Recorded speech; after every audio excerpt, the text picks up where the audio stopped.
Thank you very much, Jean-Michel, and it's a pleasure to moderate this panel and, as everyone else has said, to be in these wonderful surroundings.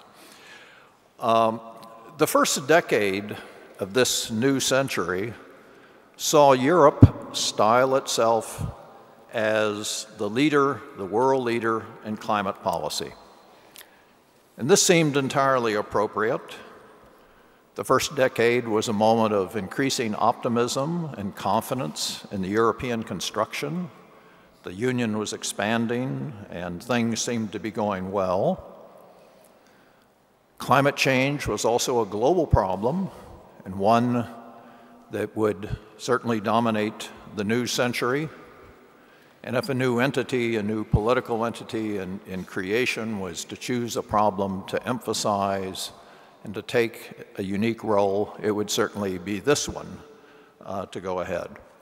Furthermore, it was an occasion to demonstrate what at that time was often discussed of soft power as an exhibition of soft power to distinguish it from that advocate of hard power that was making such a, say, not entirely successful demonstration of that concept at the contemporaneous time, and which had furthermore turned its back on the Kyoto Protocol. And all of this was summarized as a phrase that at least sticks in my mind, and many of you may remember, which was a green environmental minister of one of the member states who characterized Europe as the environmental conscience of the world. So I think that symbolizes sort of the thinking that existed at that time. Now, the surprise was, having designated itself or taken on this role, the surprise was to many who, you remember the critique at that time, was that Europe was very long on words but very short on actions. And that, lo and behold, the surprise was that if we look at climate policy, there's really nowhere else in the world where we can see climate policy in action, imperfect as it will invariably be, but still at a level of ambition, a level of elaboration that cannot be found, and moving beyond aspiration at a level that cannot be found, or can be found in only very few other areas of the world. The second decade of the century that we're now starting off has started off with changes that seem to undercut the assumptions that made this leadership position possible.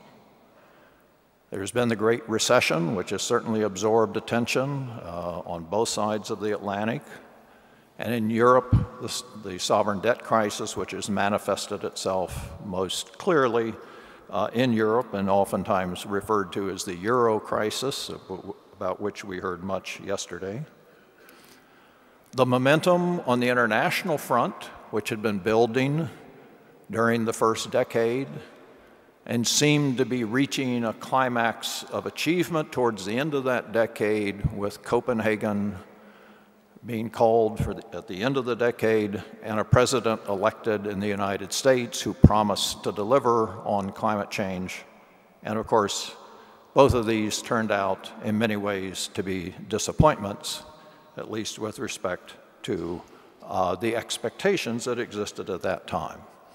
And then, as if these changes in the sort of economic context and the international environment were not enough, there were literally tectonic changes in geopolitics which were occurring, which were changing, and of which we heard many references yesterday, which are changing Europe's place in the world and calling for new thinking about how it would organize itself and how it would position itself with the US turning away from the Atlantic and increasingly towards the rising power to the west of the United States, and increasingly Europe having to define itself with its neighborhood in new terms.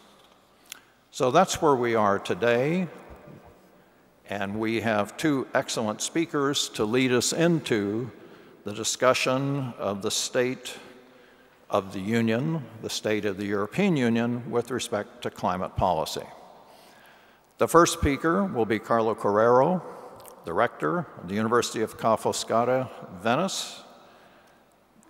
Carlo has made important contributions for well over 20 years to climate policy and as an academic on climate policy and climate economics.